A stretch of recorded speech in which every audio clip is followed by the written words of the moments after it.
bidasubirwaho ekipe ya APR FC yegukanye igikombe cya shampiyona y'u Rwanda ku nshuro ya 7 yikurikiranye.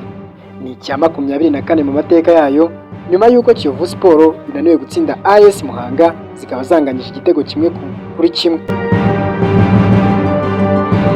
Kuri Kigali Play Stadium habereye umukino ukomeye wahuje Kiyovu Sport na AS Muhanga. Amakipe yombi akaba yashakaga amanota ayafasha kwitwara neza mu mpera z'umwaka w'imikino.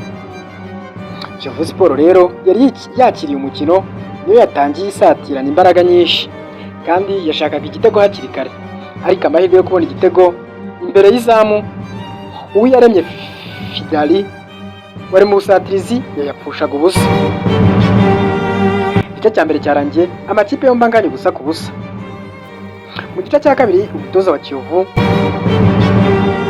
Sebarera Ayubu uyifite by'agateganyo yahise akora impinduka mu busatirizi.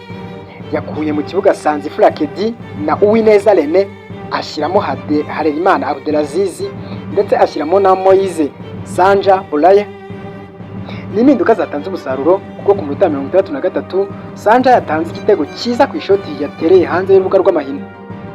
Hategekimana Bonheur wari mu izamu rya AS Muhanga arirambura umupira ntiyawukoramo, igitego kiba kigiyemo.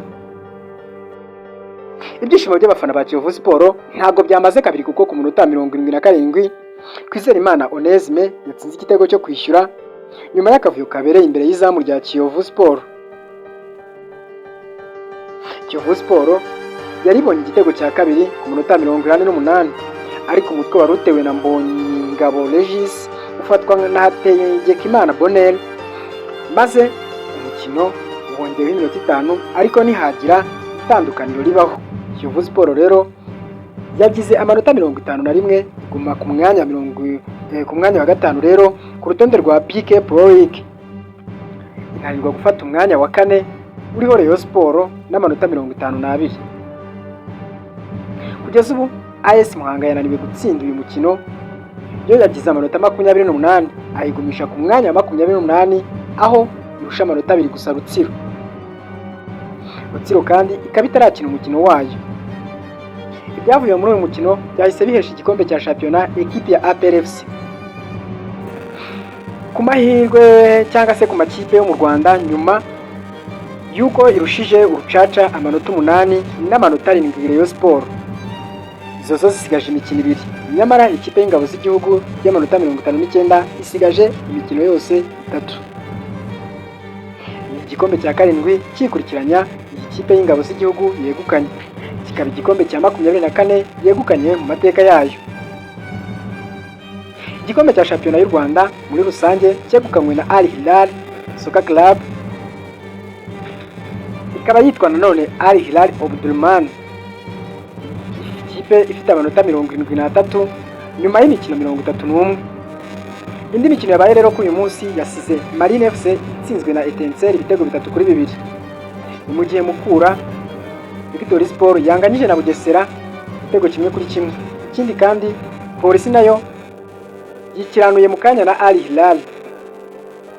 Uyu munsi kandi wasize Sunrise itsinze Etoile de l'Est yegukana igikombe cya shampiyona y'icyiciro cya 2.